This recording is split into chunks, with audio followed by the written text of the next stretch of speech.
Eu nunca pensei que a solidão pudesse ser tão barulhenta, mas algumas noites, o silêncio no meu apartamento em Copacabana grita mais alto do que qualquer multidão. Semana passada mesmo, minha filha me disse: Mãe, nós achamos que é melhor você se mudar para uma casa de repouso, menos estresse para todos nós. Essas palavras cortaram mais fundo que o vento frio do inverno que entra pelas frestas da janela. Hoje, eu vou contar algo que nunca pensei que compartilharia.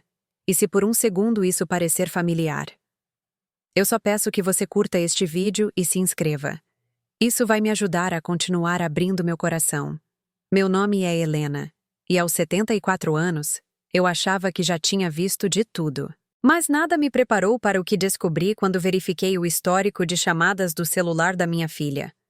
O que encontrei ali mudou tudo que eu achava que sabia sobre as pessoas por quem dediquei minha vida inteira a proteger e amar. Toda manhã começa do mesmo jeito no meu pequeno apartamento em Copacabana. Eu abro meus olhos cansados para o zumbido abafado da vida na cidade que se infiltra pela janela entreaberta. O cheiro de café forte da padaria do seu Almeida no andar de baixo sobe pelas paredes finas, misturando-se com o aroma mofado de livros antigos e memórias que preenchem cada canto deste lugar que chamo de lar há 37 anos. Eu me arrasto até a cozinha minúscula, minhas pantufas fazendo um som suave contra o linóleo gasto. A cafeteira gorgoleja e eu fico ali esperando, observando o líquido escuro gotejar lentamente na jarra. Esse ritual me dá alguns momentos de paz antes que o peso de mais um dia se assente sobre meus ombros. O peso de ser esquecida, de ser vista como um fardo em vez da mulher que um dia manteve esta família unida, com nada além de amor e determinação. Eu tomo meu café sozinha na pequena mesa redonda perto da janela. A mesma mesa onde um dia ajudei meus filhos com o dever de casa, onde equilibrei talões de cheque e me preocupei em pagar o aluguel. A luz da manhã se filtra pelo vidro empoeirado, projetando longas sombras nas paredes amareladas que não são pintadas há mais de uma década. Eu pego meu celular o tempo todo, na esperança de uma mensagem, uma ligação, um simples bom dia de um dos meus 3 filhos. Mas a tela permanece teimosamente vazia, preta como o café que esfria em minhas mãos. O silêncio neste apartamento não é apenas quietude, é ensurdecedor. Ele ecoa com conversas que nunca acontecem, com risadas que se mudaram para outros lugares, outras vidas.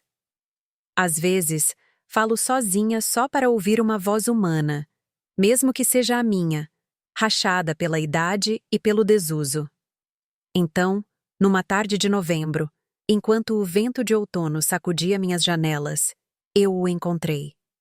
Um pedaço de papel na bancada da minha cozinha, dobrado ao meio. A caligrafia da minha filha Sara, inconfundível depois de todos esses anos lendo seus bilhetes da escola, suas inscrições para a faculdade, seus convites de casamento. Mas isso não era um convite, era o oposto. Mãe, o bilhete dizia: Nós decidimos que é melhor você não vir para a festa de aniversário da Alice neste fim de semana. Muita gente. Você sabe como fica sobrecarregada. Nós mandaremos fotos. Alice. Minha neta de 7 anos com o sorriso de janelinha e o cabelo cacheado e selvagem, exatamente como o da avó costumava ser. A menininha que um dia me implorou para ler histórias e trançar seu cabelo. A criança que eu não via há 3 meses, apesar de morar a apenas 2 estações de metrô de distância, em Laranjeiras. Fiquei ali segurando aquele bilhete, e algo dentro de mim rachou. Não quebrou, rachou, como gelo num lago antes de se estilhaçar completamente. A pontada da rejeição trouxe uma enxurrada de memórias. Fotografias desbotadas guardadas em caixas de sapato, o cheiro persistente do cachimbo do meu falecido marido que ainda impregnava seu suéter velho no armário, as longas noites que passei engolindo suas palavras duras e silêncios cruéis apenas para manter a paz nesta casa. Foi quando percebi a verdade que vinha crescendo dentro de mim como um tumor há meses. Eu me tornara invisível para as mesmas pessoas por quem sacrifiquei tudo. Mas a história realmente começa há 45 anos, quando eu tinha 29 e achava que sabia como era o amor.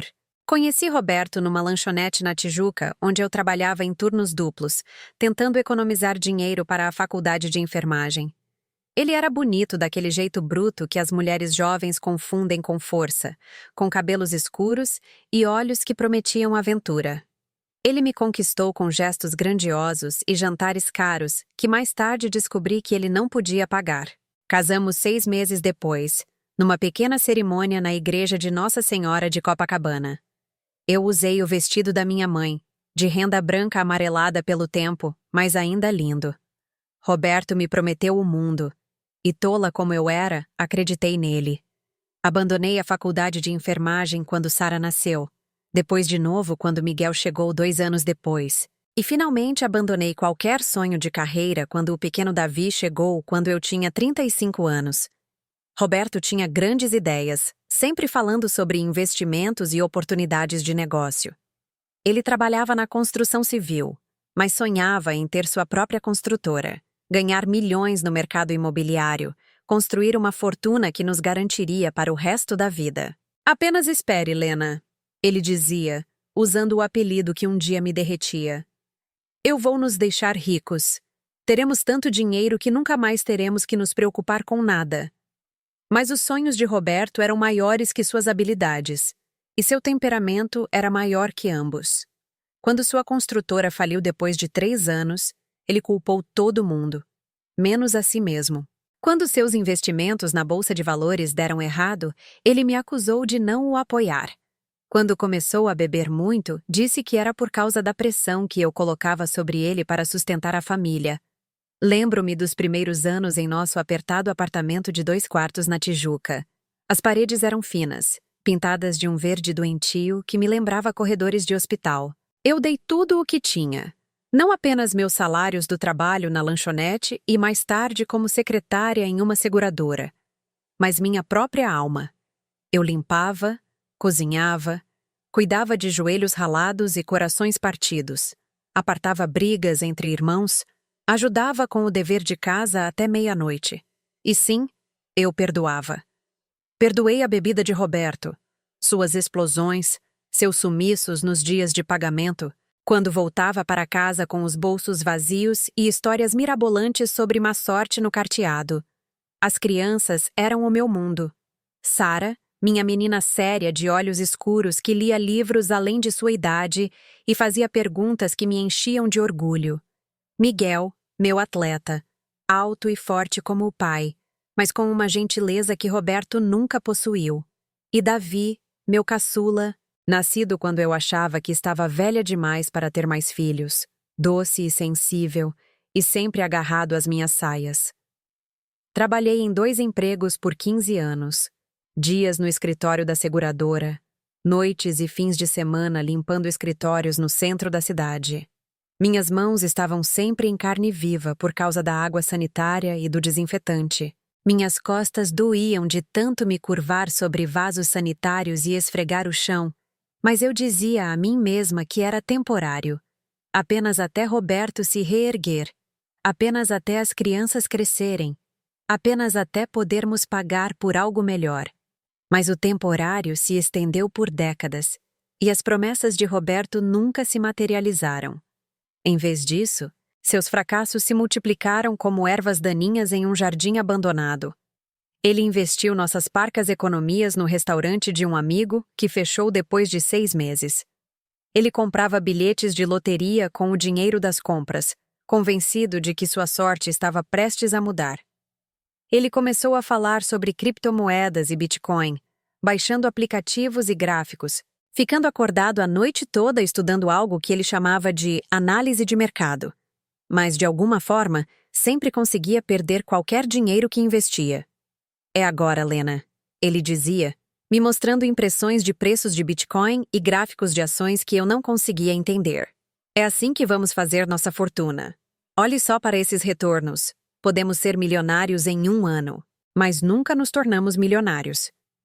Em vez disso, vivíamos de salário em salário, enquanto Roberto perseguia sonhos que sempre pareciam escapar por entre seus dedos como fumaça. Eu era a âncora que mantinha nossa família unida durante aqueles anos turbulentos. Quando Sara precisou de dinheiro para a faculdade, Fiz turnos extras e vendi as joias da minha mãe. Quando Miguel quis jogar futebol, comprei seu equipamento com o dinheiro que economizei pulando almoços por 3 meses. Quando Davi teve dificuldades de aprendizagem, eu o levei a aulas de reforço depois de trabalhar 14 horas por dia, adormecendo no carro enquanto esperava por ele. Eu nunca pedi gratidão. Nunca anotei os pontos. O amor, eu acreditava, não era uma transação comercial. Era um presente que você dava livremente, sem esperar nada em troca. E eu dei tudo o que tinha. Roberto morreu de um ataque cardíaco quando eu tinha 58 anos, deixando-me com uma montanha de dívidas e 3 filhos adultos que se acostumaram com meus sacrifícios sem nunca reconhecê-los. O seguro de vida pelo qual lutamos para pagar os prêmios por 20 anos havia caducado no mês anterior à sua morte. Não havia herança, nem pé de meia, nem recompensa por todos aqueles anos de trabalho duro e escolhas mais difíceis ainda. Mas havia outra coisa, algo que descobri enquanto revirava os papéis de Roberto após o funeral. Extratos bancários mostrando saques dos quais eu não sabia nada. Faturas de cartão de crédito de compras que eu nunca fiz. E o mais esmagador de tudo, uma conta de investimento familiar que ele abriu sem meu conhecimento, financiada com dinheiro que ele tirou do nosso orçamento doméstico ao longo dos anos. A conta tinha sido zerada poucos meses antes de sua morte. O dinheiro transferido para uma conta que eu não consegui rastrear. Mesmo na morte, Roberto me deixou pagando o pato por suas falhas. Os filhos ajudaram com as despesas do funeral, mas notei como dividiram os custos entre si, calculando suas partes até o último centavo. Eles não perguntaram se eu precisava de ajuda com o aluguel ou as compras. Não se ofereceram para assumir as contas que de repente pareciam intransponíveis com meu salário de secretária. Eles simplesmente presumiram que eu daria um jeito, como sempre dei. E eu dei um jeito. Trabalhei até os 68 anos, economizando cada centavo que podia. Vendi tudo de valor no apartamento. As ferramentas de Roberto, a porcelana da minha avó, até meu anel de noivado. Vivi de macarrão e sanduíches de pasta de amendoim. Usei roupas de brechó e nunca tirei férias ou comprei nada que não fosse absolutamente necessário. Quando me aposentei, eu tinha juntado um pequeno pé de meia, não a vasta fortuna com que Roberto sempre sonhou, mas o suficiente para pagar meu aluguel e comprar comida sem passar a noite acordada preocupada com dinheiro. Cerca de 50 mil reais em economias e uma pequena pensão da seguradora. Não era riqueza, de forma alguma, mas era uma segurança que eu nunca conhecera. Pensei que meus filhos ficariam orgulhosos de mim. Pensei que eles veriam como eu consegui construir algo do nada. Como eu sobrevivi e até prosperei após a morte do pai deles. Pensei que eles apreciariam a mulher que sacrificou seus próprios sonhos para tornar os deles possíveis. Eu estava errada. A primeira vez que Sara pediu dinheiro emprestado, não hesitei. Ela estava passando por um divórcio, disse ela. As custas judiciais eram caras. Ela só precisava de alguns milhares para se reerguer. Claro que ajudei. Ela era minha filha e estava sofrendo. A segunda vez foi Miguel. O negócio de seu restaurante estava com dificuldades. Apenas um problema temporário de fluxo de caixa. Ele me pagaria de volta com juros assim que as coisas melhorassem. Eu lhe dei um cheque de 10 mil reais sem pensar 2 vezes. Davi precisava de dinheiro para as despesas médicas de sua filha. Sua própria filha, minha neta Alice, tinha alguns atrasos no desenvolvimento e precisava de terapia especializada. Como eu poderia dizer não a isso? Mas os empréstimos nunca foram pagos. As conversas sobre me pagar de volta se tornaram mais curtas e menos frequentes, até que pararam completamente. Quando eu tocava delicadamente no assunto do dinheiro, meus filhos me olhavam como se eu tivesse cometido algum tipo de crime social. Mãe, somos uma família, dizia Sara. Você não precisa ficar controlando cada centavo. Não é como se você estivesse passando necessidade, acrescentava Miguel. Você tem sua pensão e suas economias. Nós é que temos financiamentos e filhos na faculdade. Você sempre foi tão generosa antes, dizia Davi, conseguindo fazer a generosidade soar como uma obrigação em vez de uma escolha. Mas o que mais doeu não foram os pedidos de dinheiro, foi a presunção de que meu dinheiro era, de alguma forma, o dinheiro deles. Que meus anos de sacrifício me deram o privilégio de continuar a me sacrificar para o conforto e a conveniência deles. Comecei a notar as pequenas coisas primeiro. Como eles só ligavam quando precisavam de algo. Como as visitas se tornaram mais curtas e menos frequentes. Como minhas opiniões eram descartadas com sorrisos condescendentes e frases como "que legal? Mãe? Ou você não entenderia?". Quando eu tentava compartilhar histórias sobre minha infância ou meu casamento com o pai deles, seus olhos ficavam vidrados. Quando eu oferecia conselhos baseados em décadas de experiência, eles mudavam de assunto. Quando eu expressava interesse em suas vidas, seus empregos, seus amigos, suas esperanças e medos, eles me davam respostas vagas e olhavam para seus celulares. Eu estava me tornando um móvel em suas vidas. Um móvel útil, com certeza. O tipo de cadeira confiável e confortável que você dá como certa até precisar se sentar. Mas ainda assim, apenas um móvel. A ficha caiu numa noite da primavera passada, durante o que eu pensei que seria um agradável jantar em família na casa de Sarah, em Laranjeiras. Ela me convidou para comemorar seu novo emprego, e eu estava tão animada para passar um tempo com todos. Levei uma lasanha caseira e uma garrafa de vinho que estava guardando para uma ocasião especial. Mas enquanto eu estava sentada àquela mesa de jantar, cercada por meus filhos e netos, senti-me mais sozinha do que jamais me sentia em meu apartamento vazio. Eles falavam ao meu redor, não para mim. Discutiam as férias que estavam planejando, os restaurantes que queriam experimentar, os filmes que tinham visto, tudo sem perguntar se eu gostaria de me juntar a eles ou se eu tinha alguma opinião para compartilhar. Eu poderia muito bem ser invisível. Depois do jantar, enquanto eu lavava a louça na cozinha de Sarah, porque é claro que era eu quem estava lavando a louça, ouvi uma conversa que parou meu coração. Miguel estava ao telefone na sala de estar ao lado, sua voz baixa, mas não baixa o suficiente. Ela está aqui agora, ele estava dizendo. Ela trouxe aquela lasanha de novo. Eu sei, mas temos que mantê-la feliz. Ela está sentada em cima daquela grana toda. E vamos precisar dela eventualmente. O prato que eu segurava escorregou das minhas mãos e se espatifou no chão da cozinha. O som pareceu ecoar pela casa e, de repente, todos estavam ali, perguntando se eu estava bem, me ajudando a limpar os cacos. Mas eu não estava bem. O prato podia ser substituído, mas algo dentro de mim havia quebrado e não podia ser consertado tão facilmente. Mantê-la feliz. Essas palavras se repetiram em minha mente durante toda a viagem de metrô para casa. Ela está sentada em cima daquela grana toda. Como se as economias da minha vida fossem um tipo de fundo fiduciário que eles estavam esperando para herdar. Como se meu valor como mãe e avó fosse medido inteiramente em reais e centavos. Naquela noite, não consegui dormir.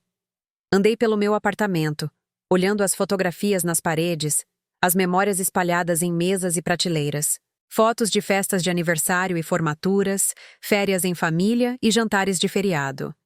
Em cada foto, eu estava lá, cozinhando, limpando, organizando, facilitando, garantindo que todos os outros estivessem felizes e confortáveis. Quando foi a última vez que alguém me perguntou se eu estava feliz? Quando foi a última vez que alguém tentou me deixar confortável?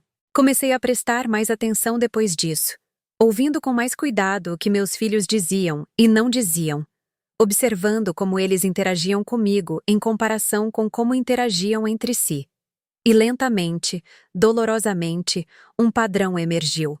Eles aprenderam a me ver como um recurso, não como uma pessoa. Alguém que existia para atender às suas necessidades, resolver seus problemas e financiar seus sonhos. E eu os treinei a pensar dessa forma através de décadas de doação altruísta, que de alguma forma se tornou uma tomada egoísta. A conversa sobre a casa de repouso aconteceu numa terça-feira de novembro.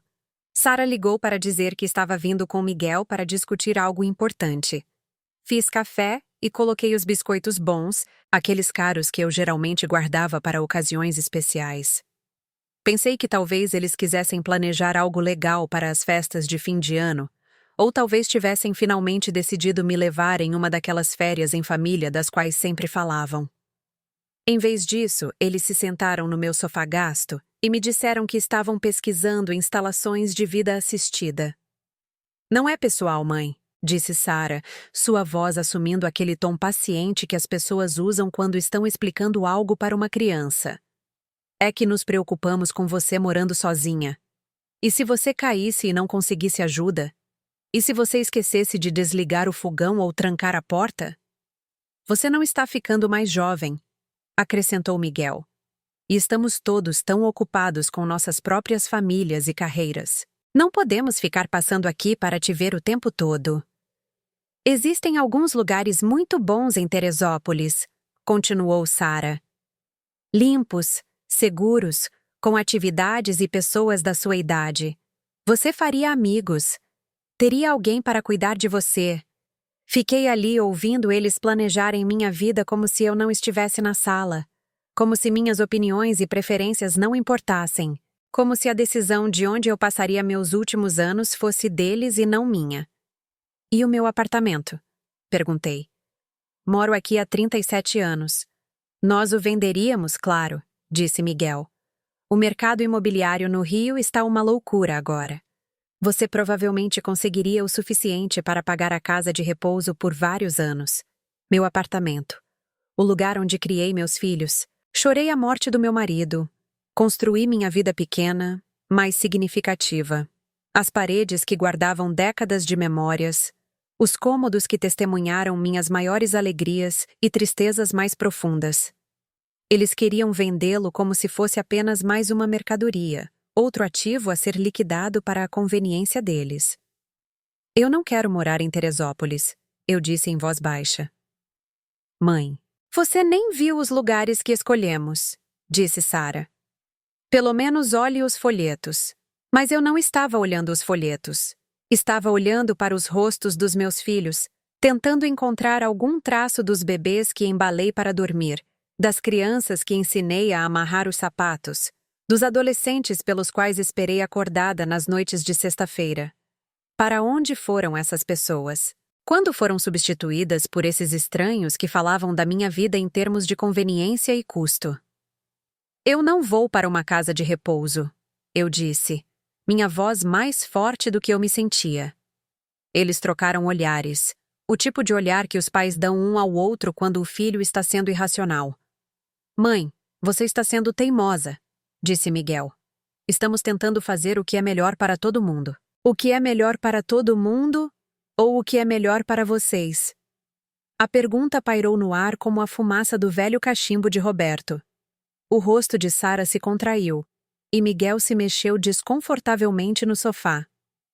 Isso não é justo, disse Sarah. Estamos pensando na sua segurança, no seu bem-estar. Nós te amamos. Mas enquanto eu olhava para eles sentados ali na minha sala de estar, cercados pela vida que construí com minhas próprias mãos, percebi que eles não me amavam, não a verdadeira eu, de qualquer maneira. Eles amavam a ideia de mim, a memória da mãe que sempre esteve lá para limpar suas bagunças e financiar seus sonhos. Eles amavam a mulher que nunca dizia não, nunca fazia perguntas, nunca colocava suas próprias necessidades em primeiro lugar. Eles não tinham ideia de quem eu realmente era por baixo de toda aquela doação. Nem eu estava começando a perceber. Depois que eles saíram naquela noite, prometendo me dar um tempo para pensar no assunto como se minhas objeções fossem apenas uma resistência temporária que desapareceria com o condicionamento adequado, sentei-me em meu apartamento vazio e tentei me lembrar da última vez que fiz algo puramente para mim mesma. A última vez que comprei algo que queria em vez de precisar. A última vez que tomei uma decisão baseada no que me faria feliz, em vez do que tornaria a vida de outra pessoa mais fácil. Eu não conseguia me lembrar. Aquela mulher parecia ter desaparecido em algum lugar ao longo do caminho, enterrada sob camadas de dever e sacrifício. Mas se ela ainda estivesse lá em algum lugar, talvez não fosse tarde demais para encontrá-la novamente. A primeira coisa que fiz foi começar a prestar atenção ao meu celular, não apenas verificando mensagens que nunca chegavam, mas olhando os padrões de quando meus filhos realmente entravam em contato comigo. Era sempre transacional. Pedidos de dinheiro, exigências para cuidar dos netos, obrigações disfarçadas de convites. Você pode ficar com a Alice neste fim de semana? Vamos para Búzios com amigos. Mãe, pode me emprestar 2.000? Te pago no próximo mês. Eles nunca pagavam. Precisamos que você faça aquela maionese para o piquenique da igreja. Você faz melhor do que ninguém. Nunca apenas como você está se sentindo. Ou o que você tem feito? Ou você gostaria de almoçar? Sempre pedidos, sempre exigências, sempre assumindo que minha resposta seria sim. Então decidi começar a dizer não. Começou pequeno. Quando Sarah me pediu para cuidar de Alice por um fim de semana inteiro para que ela pudesse ir a um retiro de spa em Angra dos Reis, eu disse que já tinha planos. Eu não tinha, mas esse não era o ponto. O ponto era que meu tempo tinha valor, e eu não tinha obrigação de doá-lo só porque alguém pediu. Que planos? Sarah exigiu, como se eu lhe devesse uma explicação. Planos pessoais, eu disse. Quando Miguel ligou pedindo dinheiro para cobrir o aluguel de seu restaurante, eu disse que teria que pensar a respeito. Então, não liguei de volta por 3 dias. Quando finalmente liguei, disse não, que não podia me dar ao luxo de lhe emprestar mais dinheiro no momento. Mas, mãe, eu posso perder o restaurante, ele disse. Sinto muito ouvir isso, respondi. Talvez o banco possa te ajudar. Quando Davi me pediu para organizar a ceia de Natal para toda a família estendida, 23 pessoas, incluindo os parentes de sua esposa, eu disse que era demais para mim este ano. Alguém mais teria que assumir a vez. Mas você sempre faz, ele protestou. Ninguém mais sabe fazer seu salpicão. Não é tão complicado, eu disse. Vou te mandar a receita por e-mail. Cada não parecia como engolir vidro no começo. Fui condicionada por décadas a acreditar que meu valor residia na minha utilidade, que o amor era algo que eu tinha que ganhar através da doação constante. Dizer não parecia egoísta, cruel, antinatural. Mas notei algo interessante. O mundo não acabou.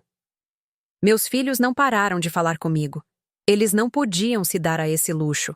Ainda precisavam de coisas de mim. Eles apenas tiveram que ajustar suas expectativas e aprender a pedir em vez de exigir. Mais importante, comecei a me lembrar de como era ter limites. Ser dona do meu próprio tempo, energia e dinheiro. Fazer escolhas baseadas no que eu queria em vez do que outras pessoas esperavam. Pela primeira vez em décadas, senti-me como uma pessoa em vez de uma prestadora de serviços. Mas também me senti culpada. Tarde da noite, eu ficava acordada me perguntando se estava sendo muito dura, muito egoísta. Talvez eles realmente precisassem da minha ajuda. Talvez eu estivesse apenas amarga e ressentida, descontando minhas frustrações em filhos inocentes que só queriam o melhor para suas famílias. Então, eu me lembrava das palavras de Miguel. Mantê-la feliz. Ela está sentada em cima daquela grana toda. E a culpa se transformava em algo mais duro e limpo. Determinação. Foi perto do Natal que encontrei o histórico de chamadas. Sarah havia deixado seu celular na minha mesa da cozinha quando passou para deixar Alice depois da escola. Ela saiu correndo para encontrar um cliente, prometendo voltar em 1 hora para buscar sua filha e seu celular. Alice estava na sala, colorindo desenhos e tagarelando sobre seu dia, e o celular estava ali, ocasionalmente acendendo com notificações. Eu não estava planejando bisbilhotar. Não sou esse tipo de pessoa. Mas quando o celular vibrou pela 5ª vez em 10 minutos, olhei para a tela por hábito. A notificação mostrava uma chamada perdida de um número que eu não reconhecia, seguida por 3 mensagens de texto do mesmo número. Você falou com ela sobre o lugar em Teresópolis? Certifique-se de que ela assine os papéis esta semana. O comprador está pronto para fechar negócio rápido no apartamento. Minhas mãos começaram a tremer enquanto eu lia aquelas mensagens. Comprador? Que comprador?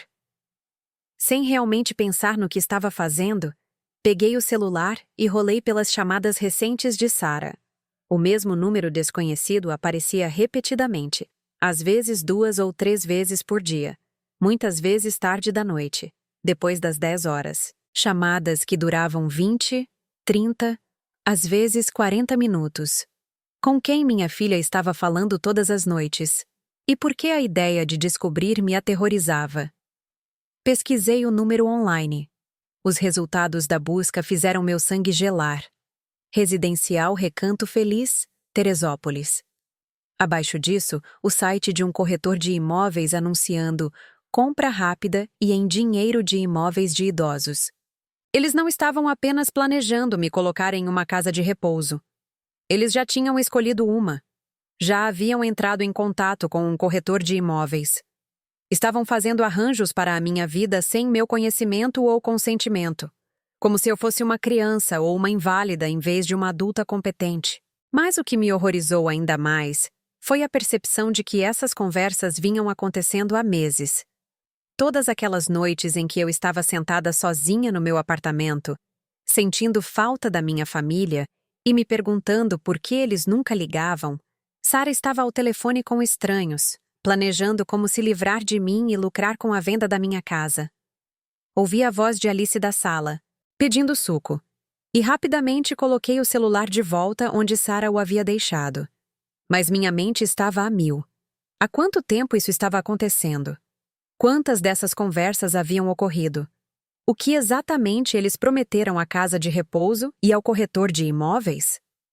Quando Sara voltou 1 hora depois, observei seu rosto com atenção enquanto ela pegava o celular e verificava as mensagens. Ela rolou por elas rapidamente, depois olhou para mim com o que agora eu reconhecia como uma doçura calculada. Mãe, esqueci de mencionar.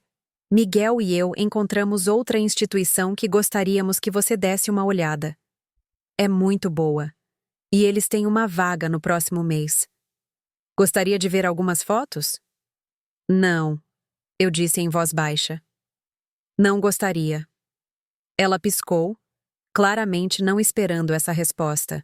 Você não quer, pelo menos. Não, Sara. Não quero ver fotos de casas de repouso. Não quero discutir instalações de vida assistida. Não quero me mudar para Teresópolis. Eu já te disse isso. Sua expressão endureceu ligeiramente. Mãe, estamos tentando ser pacientes com você, mas você não está sendo razoável. Você não pode morar sozinha para sempre. E se algo acontecer com você? E se algo acontecer comigo aqui, na minha própria casa, cercada pelas minhas próprias coisas e minhas próprias memórias? E se eu morrer pacificamente na minha própria cama, em vez de em algum quarto estéril em Teresópolis, cercada por estranhos? Isso é mórbido, disse ela, juntando as coisas de Alice com movimentos bruscos e raivosos. Estamos tentando cuidar de você. Não, eu disse, minha voz se elevando com uma raiva que eu mantive enterrada por tempo demais. Vocês estão tentando cuidar de si mesmos. Vocês estão tentando liquidar meus bens e me depositar em algum lugar conveniente para não terem que pensar mais em mim. O rosto de Sara ficou branco. Isso não é verdade. É uma coisa terrível de se dizer. É mesmo. Então me explique por que você tem falado com casas de repouso e corretores de imóveis sem me contar. Explique-me por que você está planejando meu futuro pelas minhas costas.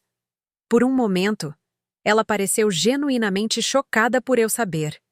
Então sua expressão mudou para algo que eu nunca tinha visto antes. Um cálculo frio misturado com uma fúria mal controlada. Você andou mexendo no meu celular, ela disse, sua voz perigosa. Você o deixou na minha mesa. As mensagens estavam bem ali na tela. Isso é uma violação de privacidade, mãe. Você não tinha o direito. Eu não tinha o direito? Levantei-me, meu corpo inteiro tremendo com 74 anos de raiva reprimida. Eu não tinha o direito de saber que minha própria filha estava planejando me internar contra a minha vontade. Eu não tinha o direito de saber que vocês estavam negociando a venda da minha casa sem meu conhecimento? Alice começou a chorar no outro quarto, assustada com o som das vozes alteradas. Sara correu para confortá-la, sussurrando palavras tranquilizadoras, e lançando olhares para mim que poderiam derreter aço. "Olha o que você fez!" ela sibilou. "Você perturbou a Alice.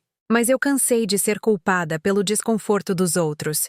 Cansei de ser a vilã na história da minha própria vida." "Saia!" eu disse em voz baixa. "O quê?" "Pegue sua filha e saia da minha casa. Não volte até que esteja pronta para me tratar com o respeito que eu mereço." Sarah juntou Alice e suas coisas, resmungando sobre pais ingratos e como era difícil ajudar alguém que não queria ser ajudado. Mas notei que ela não negou o que eu a acusei. Ela não explicou ou se desculpou ou prometeu me incluir em decisões futuras sobre minha própria vida. Ela apenas saiu, batendo minha porta com força suficiente para fazer as janelas tremerem. E pela primeira vez em meses, o silêncio no meu apartamento não pareceu opressivo. Pareceu paz. Mas a paz não durou muito. Em poucas horas, meu telefone começou a tocar. Primeiro Miguel, depois Davi, depois Sarah novamente. Todos eles queriam saber o que tinha acontecido. Por que eu tinha expulsado Sarah? Por que eu estava sendo tão irracional? Não atendi a nenhuma das ligações. Naquela noite, deitei na cama olhando para o teto e pensando em históricos de chamadas e corretores de imóveis e casas de repouso em Teresópolis. Pensei em todo o dinheiro que emprestei aos meus filhos ao longo dos anos. Dinheiro que nunca foi devolvido. Pensei em todas as vezes que disse sim quando queria dizer não. Em todas as maneiras como me tornei menor para dar espaço às suas necessidades, desejos e exigências. Mas principalmente, pensei na mulher que eu era antes de me tornar mãe. A jovem que trabalhava na lanchonete de Roberto, que sonhava em se tornar enfermeira, que acreditava que poderia mudar o mundo, um paciente de cada vez. Para onde ela tinha ido? Quando eu parei de me ver como Helena e comecei a me ver apenas como mãe. Talvez não fosse tarde demais para encontrá-la novamente. Na manhã seguinte, fiz algo que não fazia há 20 anos. Liguei para o meu trabalho voluntário na igreja dizendo que estava doente e tirei um dia para cuidar da minha saúde mental. Fiz um bom café da manhã para mim. Ovos de verdade, não apenas torrada e café. E sentei-me à janela observando o mundo passar na Avenida Atlântica. Observei jovens mães empurrando carrinhos, parecendo apressadas e exaustas de uma forma que me trouxe lembranças. Observei casais de idosos andando de mãos dadas. E senti uma pontada de luto por Roberto, apesar de tudo. Observei adolescentes matando aula, rindo e despreocupados, e me lembrei de ter sido jovem assim um dia. Quando eu parei de observar o mundo?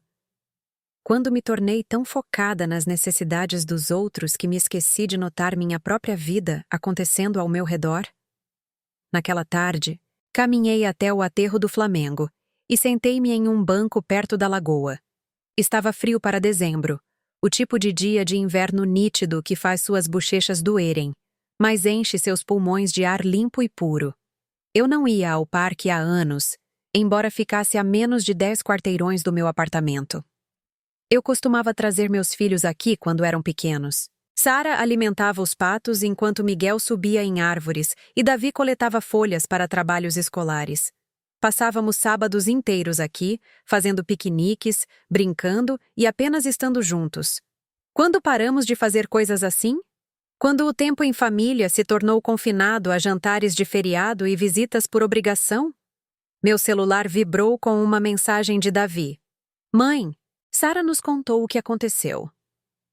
Podemos conversar? Desliguei o celular e o coloquei de volta na minha bolsa.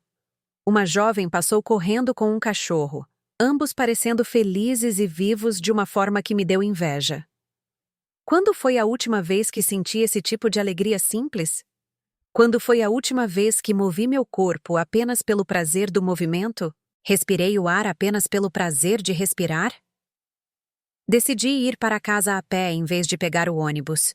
Levei 1 hora e, quando cheguei ao meu prédio, meus pés doíam e eu estava sem fôlego. Mas também me senti mais desperta do que nos últimos meses. Mais presente. Mais real. Naquela noite fiz um jantar de verdade para mim. Não apenas um sanduíche ou uma tigela de sopa, mas uma refeição real com vegetais, proteína e sobremesa. Arrumei a mesa com minha louça boa, Acendi uma vela e comi lentamente enquanto ouvia jazz no rádio. Pareceu revolucionário. Este simples ato de cuidar de mim mesma, de me tratar com a mesma gentileza que passei décadas esbanjando com outras pessoas. Depois do jantar, abri uma garrafa de vinho que estava guardando para uma ocasião especial. Então percebi que estar sozinha na minha própria casa, livre das exigências e expectativas de outras pessoas, era ocasião especial o suficiente. Bebi o vinho e folheei velhos álbuns de fotos, mas desta vez não estava olhando para fotos dos meus filhos ou do meu falecido marido. Estava procurando por fotos minhas. A jovem com o sorriso brilhante e os olhos esperançosos. A mulher de meia idade tentando manter tudo junto. A mulher mais velha que se perdeu em algum lugar ao longo do caminho. Em cada foto, eu estava lá no fundo, servindo, limpando, organizando, facilitando. Garantindo que todos os outros estivessem confortáveis e felizes. Mas não conseguia encontrar uma única foto onde eu parecesse verdadeiramente relaxada, verdadeiramente contente. Em cada imagem, mesmo nas felizes, havia algo tenso ao redor dos meus olhos. Algo cansado e resignado. Eu estava desaparecendo, pixel por pixel, ano após ano, até me tornar invisível até para mim mesma. Na manhã seguinte, acordei com uma clareza que não sentia há anos. Eu sabia o que tinha que fazer. Primeiro, juntei todos os documentos relacionados às minhas finanças. Extratos bancários, apólices de seguro, contas de investimento, documentos da Previdência. Espalhei tudo na minha mesa de jantar e realmente olhei para o que eu tinha. Não era uma fortuna pelos padrões de ninguém, mas era mais do que eu imaginava. A apólice de seguro de vida do meu emprego de secretária havia acumulado algum valor ao longo dos anos. Minha pequena pensão, combinada com a aposentadoria, era suficiente para cobrir minhas despesas básicas com um pouco de sobra. E minha conta poupança, esgotada por empréstimos aos meus filhos, mas ainda substancial, representava décadas de orçamento cuidadoso e sacrifício. Este era o meu dinheiro. Dinheiro que eu ganhei através de anos de trabalho, preocupação e privações. Dinheiro que representava minha segurança, minha independência, minha capacidade de fazer escolhas sobre meu próprio futuro. E meus filhos estavam planejando tirar tudo de mim. Em seguida, liguei para o meu banco e perguntei sobre seus serviços de planejamento financeiro. Nunca pensei que precisaria de ajuda profissional para administrar meu dinheiro. Não era complicado. E eu vinha fazendo isso sozinha por décadas. Mas percebi que precisava de alguém que pudesse me ajudar a proteger o que eu trabalhei tanto para construir. A consultora financeira com quem me encontrei era uma mulher gentil chamada Maria, mais ou menos da idade de Sara, mas com um calor genuíno em seus olhos. Ela examinou meus documentos e perguntou sobre meus objetivos para o dinheiro. Não os objetivos dos meus filhos ou da minha família, mas os meus. Eu quero ter certeza de que ninguém pode me forçar a ir para uma casa de repouso contra a minha vontade, eu disse a ela. Quero saber que este dinheiro estará lá para as minhas escolhas, não para a conveniência de outra pessoa. Maria assentiu e fez anotações. Podemos criar algumas estruturas para proteger seus ativos, disse ela. Um fundo fiduciário, talvez, ou algumas contas restritas. O importante é garantir que você mantenha o controle enquanto estiver lúcida, e que seus desejos sejam respeitados se você algum dia se tornar incapaz de tomar decisões por si mesma. Meus filhos não vão gostar disso, eu disse. Não se trata do que eles gostam, Maria respondeu gentilmente. Trata-se do que você quer. Este é o seu dinheiro, Dona Helena. Você decide como ele será usado. Nas 2 semanas seguintes, trabalhei com Maria para reestruturar minhas finanças. Criamos um fundo fiduciário revogável que protegeria meus ativos de serem liquidados contra a minha vontade. Estabelecemos uma diretiva de cuidados de saúde que especificava exatamente que tipo de cuidado eu queria e não queria. Até pesquisamos serviços de cuidados domiciliares e modificações que eu poderia fazer no meu apartamento para envelhecer em casa com segurança. Senti-me como um general se preparando para a batalha. E talvez fosse exatamente isso que eu era.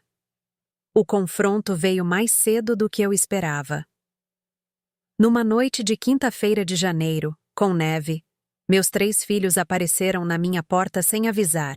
Eles entraram sacudindo os flocos de neve e comentando sobre o tempo, agindo como se nada tivesse acontecido entre Sara e eu.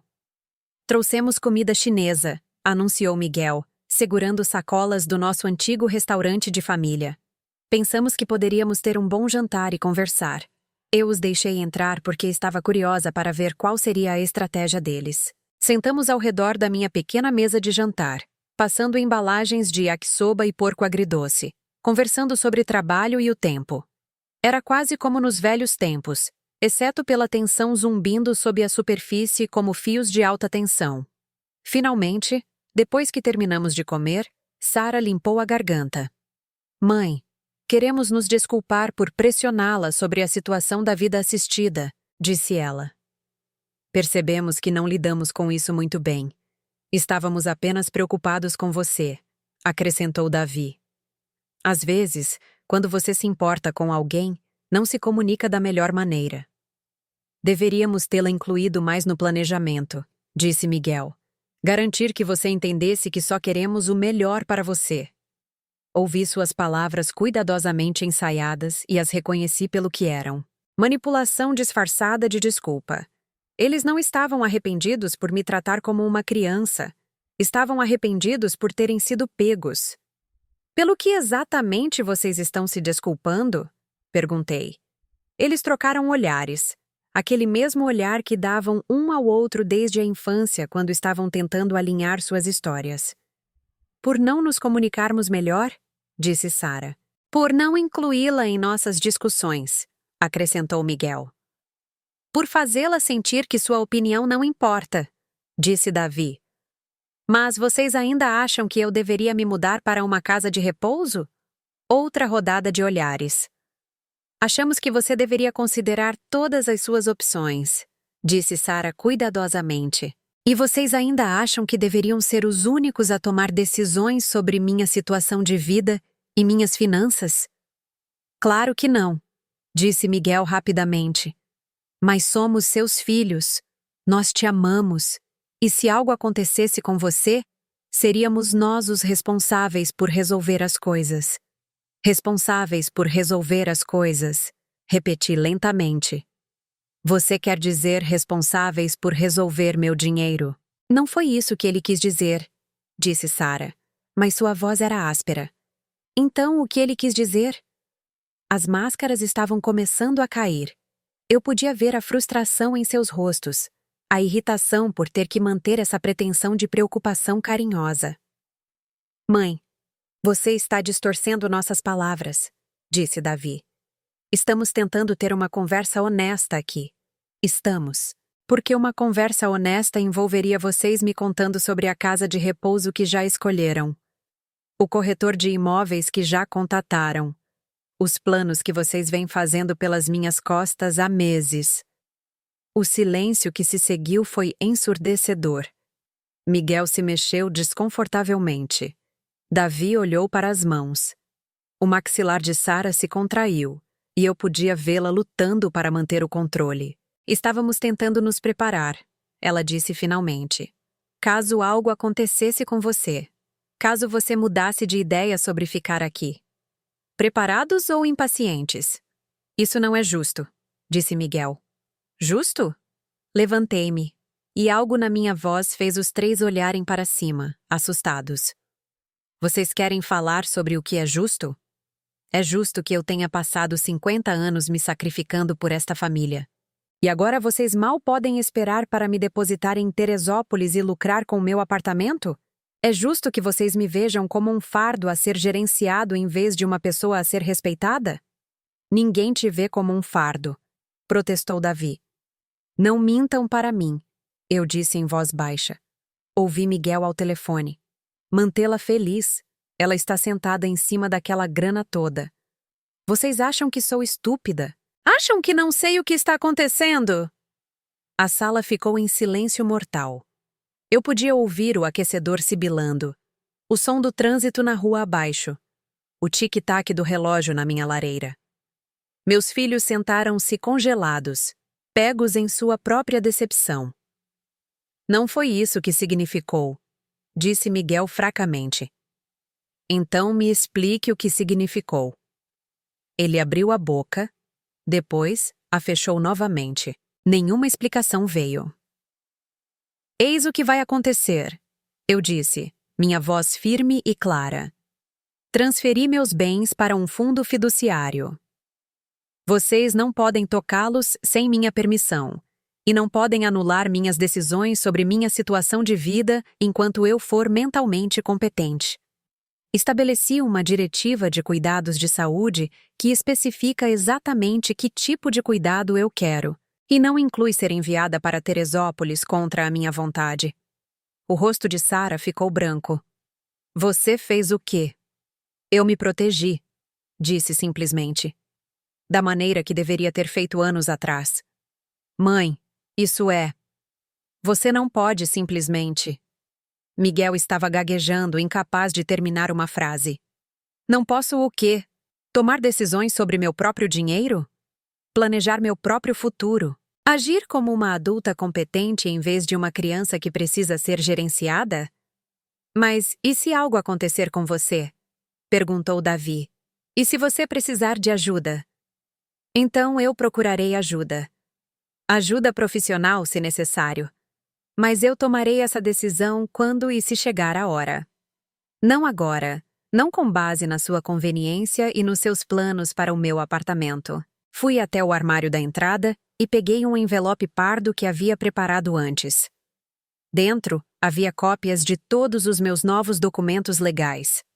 O acordo do fundo, a diretiva de cuidados de saúde, a procuração que eu havia atribuído a um fiduciário profissional em vez de um dos meus filhos.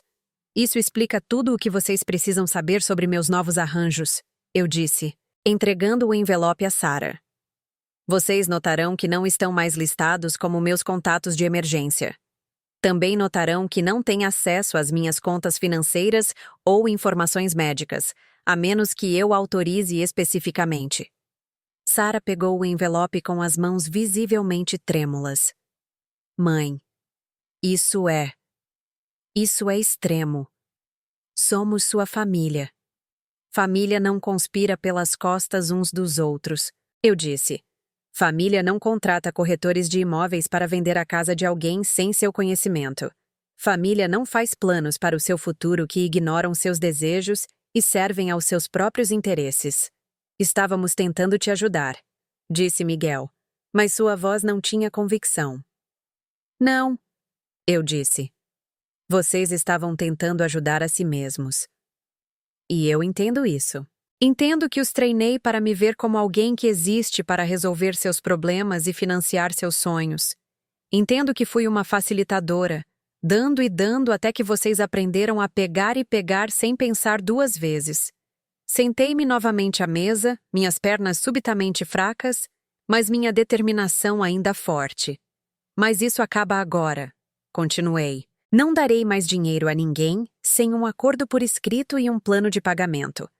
Não estarei mais disponível para cuidar de netos ou para emergências, a menos que me peçam educadamente e com antecedência, e me reservo o direito de dizer não.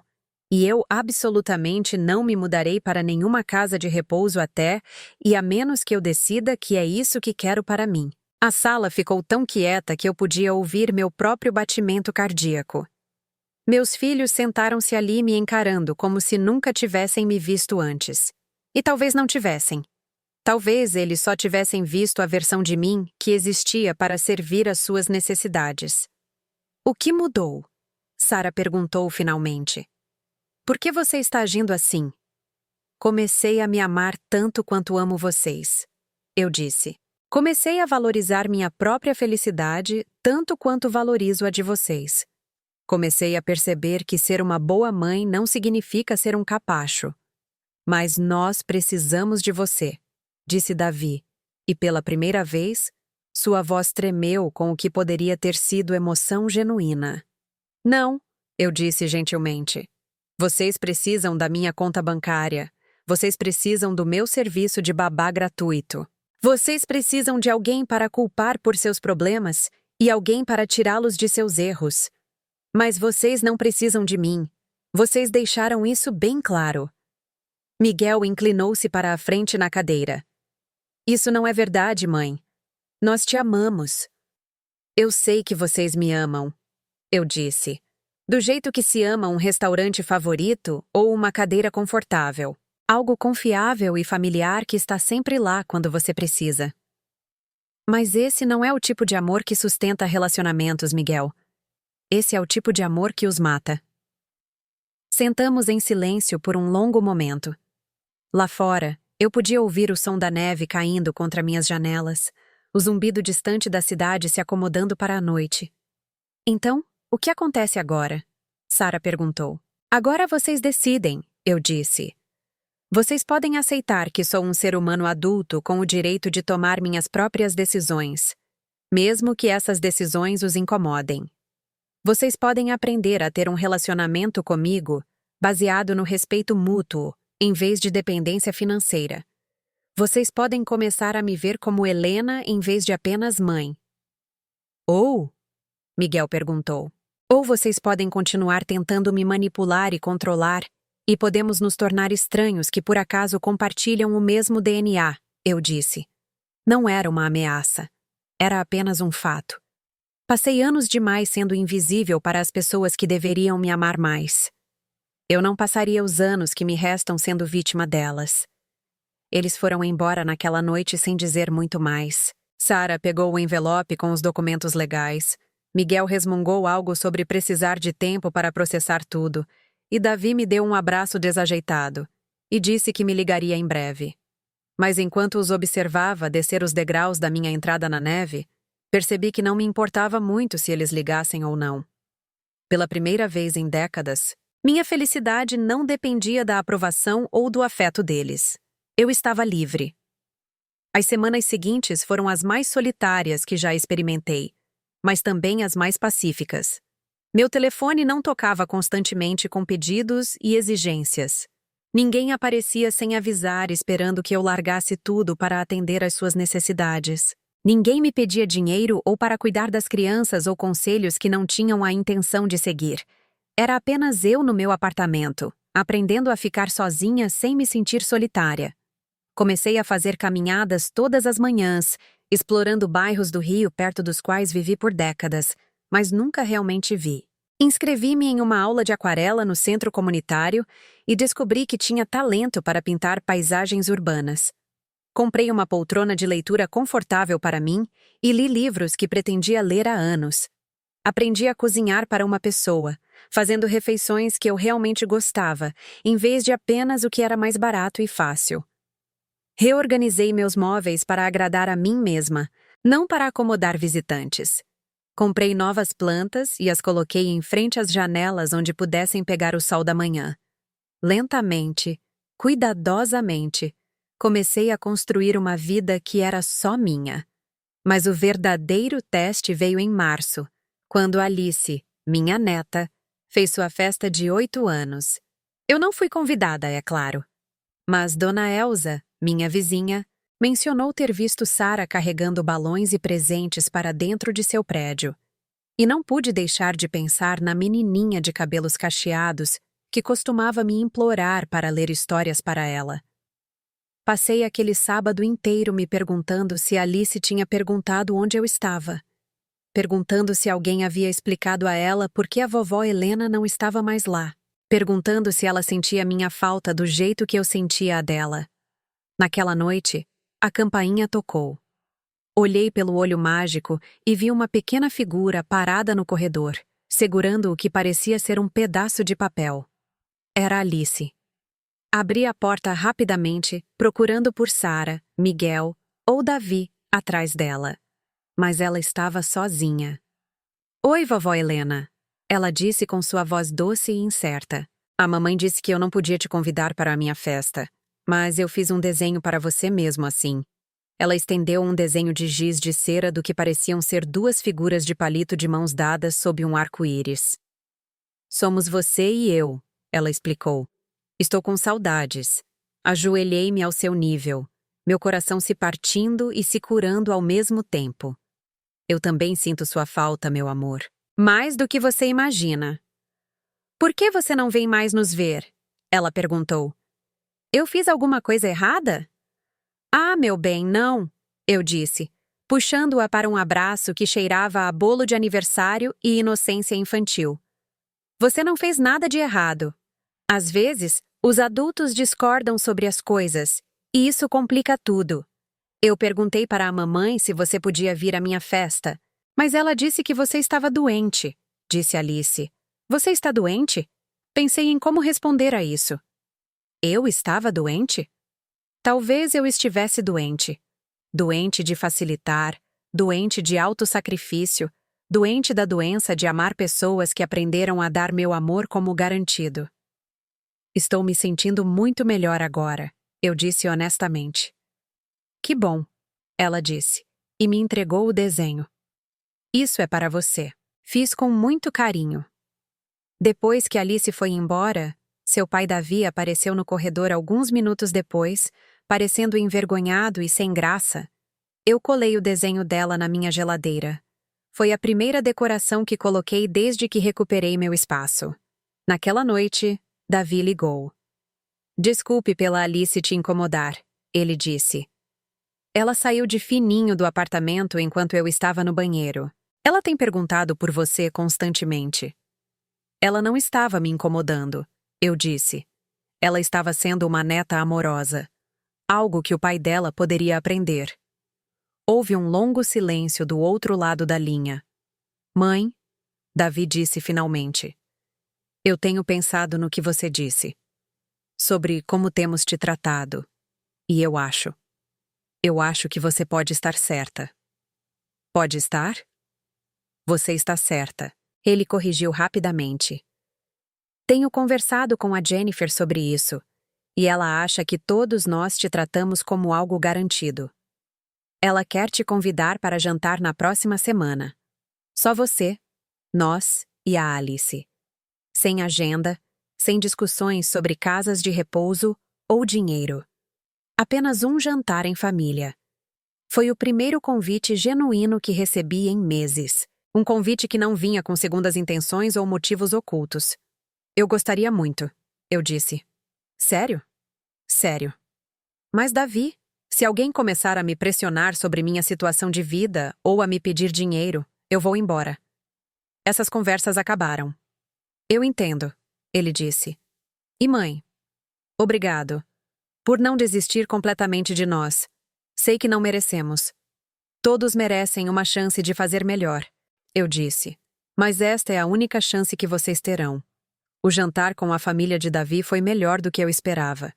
Jennifer tinha feito carne assada, minha favorita, e Alice me desenhou mais 3 figuras para adicionar à minha coleção na geladeira. Conversamos sobre coisas normais. A escola de Alice, o trabalho de Davi, umas férias que eles estavam planejando para um resort na Bahia.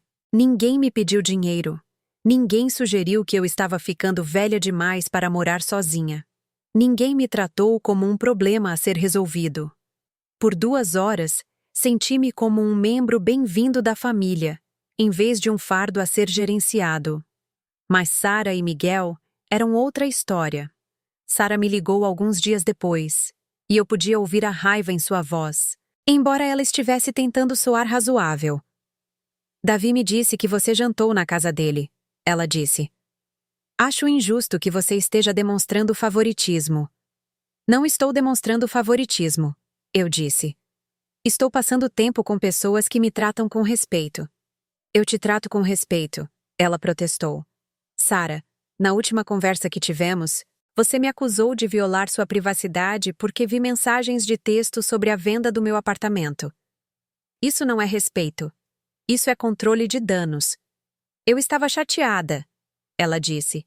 As pessoas dizem coisas quando estão chateadas. E quando você não está chateada? Quando você liga só para saber como estou? Quando você me convida para as coisas porque quer minha companhia, não porque precisa da minha ajuda? Ela ficou quieta por um longo momento. É complicado, mãe. Não, não é, eu disse. Na verdade, é muito simples. Ou você quer um relacionamento comigo, ou quer meus bens. Você não pode ter os dois. Isso não é justo. Você está me fazendo escolher entre te amar e ser prática sobre o seu futuro. Estou fazendo você escolher entre me amar e me controlar. Corrigi. Se você realmente me amasse, você quereria que eu fosse feliz, mesmo que minha felicidade não se alinhasse com a sua conveniência. Mas e se você tomar decisões ruins? Ela perguntou. E se você gastar todo o seu dinheiro com algo estúpido? Ou cair em um golpe ou... Então, esses serão os meus erros a cometer, eu disse. E as minhas consequências para viver. É isso que significa ser um adulto, Sarah. Você deveria tentar algum dia. Ela desligou na minha cara. Miguel adotou uma abordagem diferente. Ele apareceu no meu apartamento em um sábado de manhã com flores e bagels da minha padaria chique favorita. Oferta de paz. Ele disse com seu sorriso mais charmoso. Podemos começar de novo? Eu o deixei entrar porque estava curiosa para ver qual seria sua estratégia. Sentamos na minha mesa da cozinha comendo bagels e conversando. E por um tempo pareceu quase normal. Então ele começou a falar sobre seu restaurante. O negócio tem estado muito difícil ultimamente, ele disse. A pandemia realmente prejudicou lugares pequenos como o meu. Não estou pedindo dinheiro, ele acrescentou rapidamente quando viu minha expressão. Só estou dizendo que tem sido difícil. Sinto muito ouvir isso, eu disse. A questão é que talvez eu tenha que fechar se não conseguir pagar o aluguel este mês. E a Jennifer acabou de descobrir que está grávida. Então o Davi terá mais despesas. E a Sarah tem falado em voltar a estudar para fazer o mestrado. Ele não estava pedindo dinheiro diretamente, mas a mensagem era clara. Seus filhos precisam de ajuda, ele estava dizendo. Como você pode ficar sentada em cima de toda essa grana enquanto sua família está lutando? Miguel? Eu disse gentilmente. O que eu te disse sobre me pedir dinheiro? Não estou pedindo, ele disse. Só estou explicando a situação. Você está manipulando, eu disse. Você está tentando me fazer sentir culpada por não resolver problemas que não são meus para resolver. Seu rosto endureceu ligeiramente. São seus problemas, mãe. Somos seus filhos. Quando nós sofremos, você deveria sofrer também. Quando vocês sofrem por causa de circunstâncias fora de seu controle, eu sofro, eu disse. Quando vocês sofrem por causa de más decisões ou falta de planejamento, isso é um problema de vocês, não um problema meu. Caramba, mãe! Quando você ficou tão fria? Não estou fria, eu disse. Tenho limites. Há uma diferença. Com limites, ele repetiu zombeteiramente. Onde você aprendeu essa palavra? Em algum livro de autoajuda? Aprendi com um terapeuta, eu disse. Algo que você talvez queira pesquisar. Ele saiu sem terminar seu bagel, resmungando sobre pais ingratos e lealdade familiar. Mas eu não me senti mais culpada. Senti-me libertada. Nos meses seguintes, comecei a construir uma vida que parecia autenticamente minha pela primeira vez desde que eu tinha 29 anos. Entrei para um clube do livro na biblioteca, onde conheci outras mulheres da minha idade que tinham suas próprias histórias. Fui voluntária em um programa de alfabetização, ensinando adultos a ler. Até me inscrevi em um grupo de viagens para idosos e tirei minhas primeiras férias em mais de uma década. Uma semana em Campos do Jordão, onde fiz trilhas nas montanhas e comi em restaurantes onde ninguém me conhecia como mãe ou avó de alguém. Eu era apenas Helena. Uma mulher com seus próprios interesses, suas próprias opiniões, seu próprio dinheiro para gastar em seus próprios prazeres. Pareceu revolucionário. Mas o teste final da minha transformação veio em junho, quando Sarah ligou com o que ela claramente achava que era uma notícia devastadora. Mãe, espero que você esteja feliz, ela disse, sua voz amarga. O restaurante do Miguel está fechando. Ele vai perder tudo por causa do seu egoísmo. Sinto muito pelo restaurante do Miguel, eu disse. Mas minhas decisões financeiras não causaram seus problemas de negócio, e mudá-las não resolveria seus problemas de negócio. Você poderia ajudá-lo, ela disse. Você tem o dinheiro. Eu tenho minha segurança para a aposentadoria, corrigi. Dinheiro que preciso para meus próprios cuidados à medida que envelheço. Dinheiro que economizei trabalhando em 2 empregos e abrindo mão de coisas que eu queria para poder sustentar minha família. Nós ainda somos sua família, ela disse. Somos? Eu perguntei. Por que membros da família não tentam institucionalizar uns aos outros contra a vontade? Membros da família não vendem as casas uns dos outros sem permissão. Membros da família não chamam uns aos outros de egoístas por se recusarem a ir à falência para financiar as más decisões de outras pessoas. Tudo bem, Sarah disse, sua voz fria como o vento de inverno. Se é assim que você quer, tudo bem. Não venha chorar pra gente quando estiver velha e doente e não tiver ninguém para cuidar de você. Não vou, eu disse calmamente. Contratarei cuidadores profissionais com o dinheiro que não emprestei a filhos ingratos. Ela desligou na minha cara novamente. Mas desta vez, em vez de me sentir triste ou culpada ou preocupada por ter perdido minha família, senti algo inesperado. Alívio. Eu estava livre. Livre de suas exigências, livre de sua manipulação, livre do trabalho exaustivo de tentar comprar amor de pessoas que me viam como um caixa eletrônico em vez de uma pessoa. Pela primeira vez em décadas, eu pertencia a mim mesma. Naquela noite, sentei-me na minha pequena varanda com vista para a Baía de Guanabara, observando o pôr do sol pintar o pão de açúcar em tons de dourado e rosa. O ar estava quente e suave, trazendo os sons da cidade em que vivi por décadas. Mas finalmente me sentia em casa. Pensei na jovem que eu tinha sido, cheia de sonhos e esperança, e a crença de que poderia fazer a diferença no mundo. Ela ainda estava aqui, percebi. Enterrada sob décadas de autossacrifício e agradar aos outros, mas ainda aqui. Ainda viva. Ainda capaz de sonhar. Peguei meu celular e liguei para Dona Elsa. Elsa, eu disse quando ela atendeu. Gostaria de ir jantar amanhã? Por minha conta, encontrei um novo restaurante que gostaria de experimentar. Eu adoraria, Helena. Ela disse com sua voz calorosa. Devemos convidar mais alguém? Não, eu disse, surpreendendo a mim mesma com o quão bem essa palavra soou. Só nós. Apenas 2 mulheres jantando porque gostam da companhia uma da outra. Perfeito, ela disse. Depois de desligar, abri a garrafa de vinho que estava guardando para a ocasião certa. O pôr do sol estava espetacular. Meu livro estava esperando na mesa ao meu lado. E amanhã, eu jantaria com uma amiga que valorizava minha companhia em vez da minha conta bancária. Se esta não era a ocasião certa, qual seria? Enquanto saboreava meu vinho e observava as luzes se acenderem do outro lado da baía, pensei em tudo o que aprendi no último ano. Sobre a diferença entre ser amada e ser usada. Sobre a diferença entre ser generosa e ser uma facilitadora. Sobre a diferença entre estar sozinha e se sentir solitária.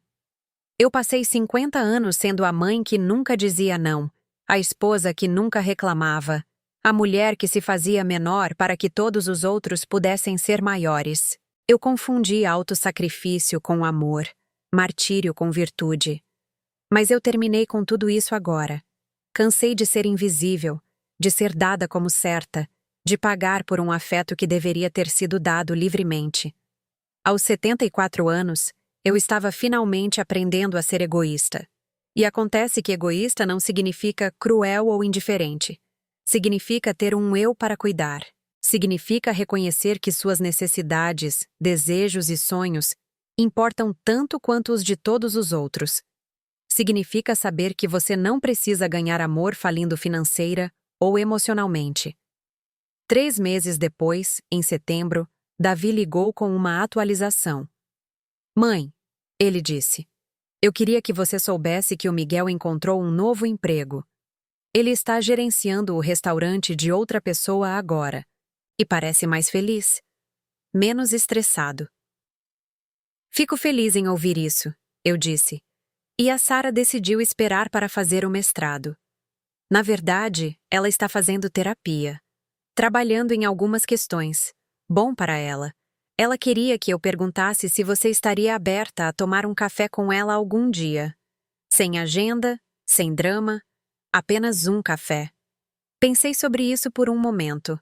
Sarah ainda era minha filha, apesar de tudo. E as pessoas podiam mudar se quisessem muito. Diga a ela para me ligar, eu disse. Veremos. E mãe? Eu queria te agradecer. Por se impor. Sei que não foi fácil, e sei que não facilitamos para você. Obrigada por dizer isso, eu disse. A Jennifer e eu queremos te convidar para a peça da escola da Alice no próximo mês. Ela vai interpretar uma árvore na apresentação sobre consciência ambiental. Ela perguntou especificamente se a vovó Helena estaria lá. Eu não perderia por nada, eu disse. Que bom. E mãe? Nós te amamos. A verdadeira você, não apenas o que você pode fazer por nós. Espero que você saiba disso. Estou começando a saber, eu disse. Depois que desligamos, olhei ao redor do meu apartamento. Meu lar, meu santuário, meu lugar no mundo. As paredes agora estavam pintadas de um amarelo quente, uma cor que eu escolhi porque me deixava feliz. Os móveis estavam arrumados para meu conforto e conveniência, não para acomodar pessoas que raramente visitavam. As estantes estavam cheias de livros que eu realmente li. A cozinha continha alimentos que eu realmente gostava e o armário guardava roupas que me faziam sentir bem quando as vestia. Era assim que se sentia ao viver para si mesma. Não egoisticamente, não cruelmente, mas autenticamente.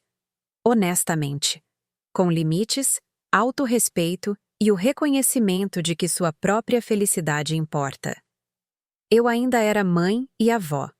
Eu sempre seria essas coisas. Mas eu também era Helena. Uma mulher com seus próprios interesses, opiniões e sonhos.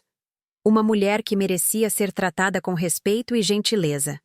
Uma mulher que não precisava comprar amor ou ganhar afeto através da doação constante. Naquela noite, fiz um bom jantar e comi à luz de velas enquanto ouvia jazz. Li alguns capítulos de um livro que estava gostando, tomei um longo banho com sais de banho caros que comprei sem motivo algum, além do cheiro bom. E fui para a cama cedo em lençóis que escolhi porque eram luxuosos contra a minha pele. Foi uma noite perfeitamente comum, e foi perfeita porque era minha, totalmente minha. A você que está ouvindo esta história, quero que saiba de algo. Seu valor não está ligado ao que você pode fazer pelos outros. Seu valor não é medido pela sua utilidade ou sua disposição para se sacrificar pelos outros. Você não é um prestador de serviços, uma conta bancária ou um solucionador de problemas. Você é um ser humano que merece amor, respeito e gentileza, simplesmente porque existe. Se você foi tratado como invisível, como descartável, como alguém cujas necessidades e desejos não importam, então esta história é para você. Nunca é tarde para se resgatar. Nunca é tarde para estabelecer limites.